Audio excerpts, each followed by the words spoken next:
नमस्कार। प्रथम पीयूसी वालों के लिए आज नॉन डिटेल अपिट भाग पहला वाला पाठ मधुआ। इसके लेखक हैं जयशंकर प्रसाद। लेखक परिचय। युग प्रवर्तक साहित्यकार जयशंकर प्रसाद जी का जन्म सन 1890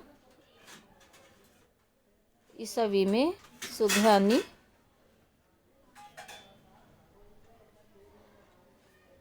सहू नामक से सुविख्यात काशी के एक प्रतिष्ठा परिवार में हुआ।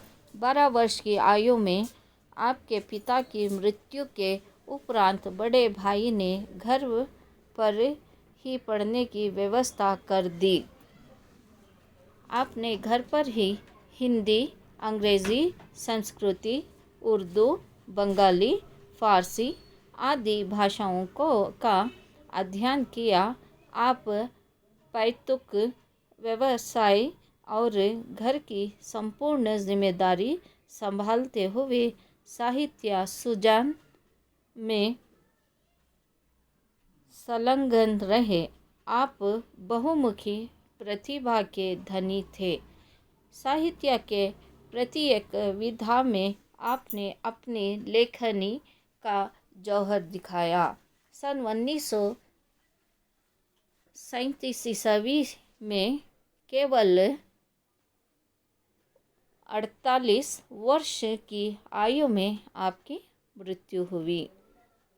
यहाँ पर जयशंकर प्रसाद जी का जन्म सन यानी बहुत से बच्चे 1889 करके बोलने के लिए कहा गया है, तो यहाँ पर 1889 में होकर है।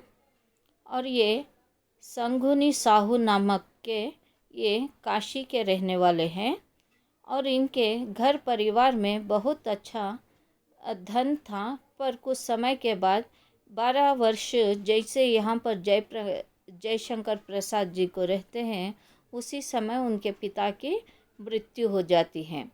तो उस समय इनके बड़े भाई उस समय जयशंकर को घर पर ही पढ़ने के लिए कुछ टीचर्स का बंदोबस्त कर देते हैं और वो बिज़नेस के लिए फिरते रहते हैं।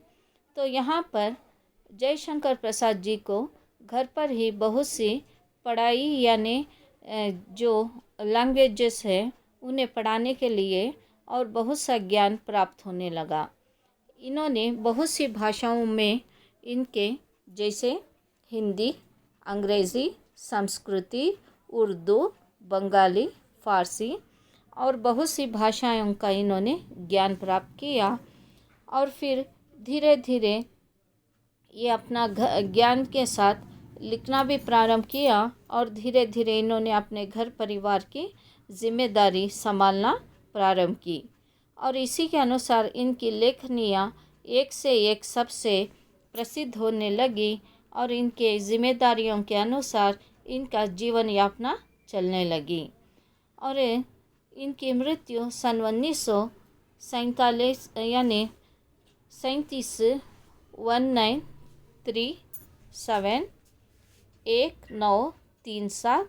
1937 के केवल 48 यानी 48 ईयर्स में 48 वर्ष में इनकी मृत्यु हुई।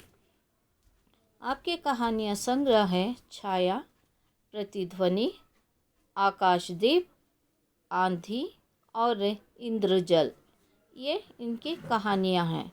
अभी इनकी उपन्यास है। उपन्यास यानी 15 से 20 कभी 50 कभी 100 पेज वाली भी होती है, उसे उपन्यास। और नाटक भी वैसे ही जैसे अलग अलग 10 यानी 15 से 25-50 पेज भी होते हैं, तो उसे नाटक भी कहा जाता है।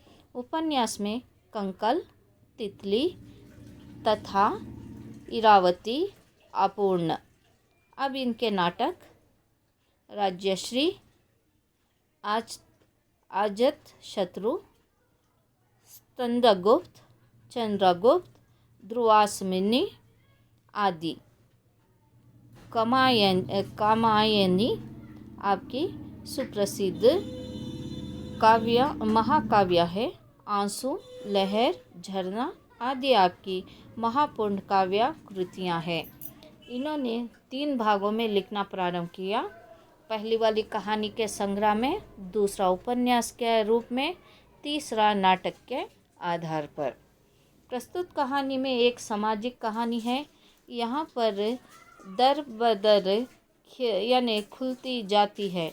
शराबी व्यक्ति के जीवन में बालक मधुआ महत्वपूर्ण भूमिका अदा करता है। उसके आगमन से शराबी का जीवन सही मायने में रूपायित होता है। रूपायित का अर्थ है चेंज आना, परिवर्तन होना। वहाँ पर बालक मधुआ के बारे में ही सोचने लगता है। बालक के प्रेम में वह अपने जीवन को सार्थक बना लेता है। सार्थक का अर्थ है इम्प्रूवमेंट होना, एक लाइफ कैसा करना, उसको सार्थक बोलते हैं। अचीव करना यानी एक मंजिल, एक एम, एक लक्ष्य। बालक मनोदर्श से विद्यार्थियों को परिचित करना तथा बुराई पर अच्छाई की जीत को दर्शाने का उद्देश्य से प्रस्तुत कहानी का चयन किया गया है। यहाँ पर ये एक कहानी है जिसका नाम ही टाइटल मधुआ करके दिया गया है। मधुआ में जो ये लड़का है, मधुआ एक लड़के का जो जिस तरह से वो इसमें नाटक के रूप में हो या फिर किरदार जिस तरह से निभाया है, और उसके साथ जो एक शराबी करके रहता है, तो उसका जीवन में परिवर्तन कैसा आता है, और एक व्यक्ति को एक छोटे बच्चे से प्रेम होने लगने पर वो उससे क्यों आकर्षित होता है, और अपना जीवन का लक्ष्य, उसका जीवन कैसे सुधारना है, उसका जीवन को आगे कैसे बढ़ाना है। अभी तो वो बच्चा है, पर उसके जीवन को अच्छा लाने के लिए शराबी यानी एक पीने वाला यानी शराब पीने वाला, मधुशाला यानी शराब की दुकान में रहने वाला, शराब पीने वाला, ऐसा वाला व्यक्ति को कैसे चेंजेस आते हैं करके यहाँ पर बताया गया है। आज रात दिन हो गई, पीने को कौन कहे, छुआ तक नहीं, आज 7वां दिन है सरकार। तुम झूठे हो, अभी तो तुम्हारे कपड़े में से महक आ रही है। वह तो कई दिन हुए, 7 दिन से ऊपर कई दिन हुए। अंधेरे में बोतल उड़ा लाने यानी खोलने को कहते हैं। कपड़ों पर गिर जाने से नशा भी ना आया, और आपको कहने का क्या कहूँ, सच मानिए 7 दिन, ठीक 7 दिन से एक बूंद भी नहीं। ठाकुर सरकार सिन्हा हंसने लगे। लखनऊ में लड़का पढ़ता था। ठाकुर साहेब भी कभी कभी वही ही आ जाते। उनको कहानियाँ सुनने का चस्का था। खोजने पर यह शराबी मिला। वह रात को, दोपहर में, कभी कभी सवेरे भी आ जाता।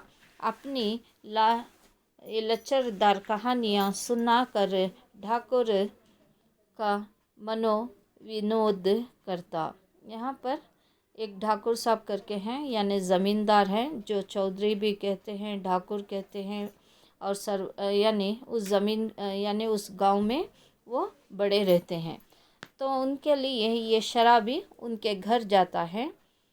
तो उस समय वो शराबी के कपड़ों से जो शराब की बो आने लगती है, तो उस समय वो शराबी ठाकुर साहब के सामने कहता है, आज 7 दिन हो गए, मैंने अब तक शराब तक नहीं छुआ। तो उस समय ठाकुर साहब कहते हैं, तुम झूठ कह रहे हो, क्योंकि तुम्हारे कपड़ों में से शराब की बो आ रही है।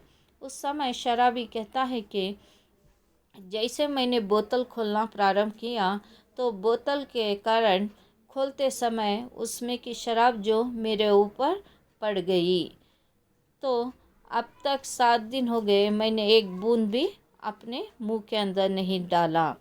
तो समय शराबी की बात सुनकर ठाकुर साहब हंसने लगते हैं, और उस पर विश्वास करना तो दूर की बात है। तो ठाकुर साहब सरदार सिन्हा के एक लड़का रहता है, वो लखनऊ में पढ़ाई कर रहा है। तो ठाकुर साहब एकांत रहने के कारण शराबी आकर उनका मन बहलाने लगता है। कोई ना कोई कहानी उन्हें सुनाकर जिस तरह से उनके मन को भा जाता है, तो शराबी के लिए वो कुछ पैसे देते हैं, तो शराबी उस पैसों से अपने पेट को भूख मिटाने के लिए शराब पीता है। तो इस तरह से ठाकुर साहब का मनोरंजन वो करता है शराबी। तो ठाकुर साहब उसकी कहानियाँ सुनते हैं, और वो कहानियाँ कभी कभी वो सुबह में भी आ जाता है, कभी रात में, कभी दोपहर में, जब ठाकुर साहब उसको बुलाते हैं, या फिर वही शराबी व्यक्ति आकर ठाकुर साहब के सामने बैठकर कहानियाँ सुनाने लगता है। तो उस समय ठाकुर साहब उसके हाथ में कभी पैसे भी देते हैं, कभी शराब भी वो पी लेता है। यहाँ तक आपको समाप्त करते हैं। धन्यवाद।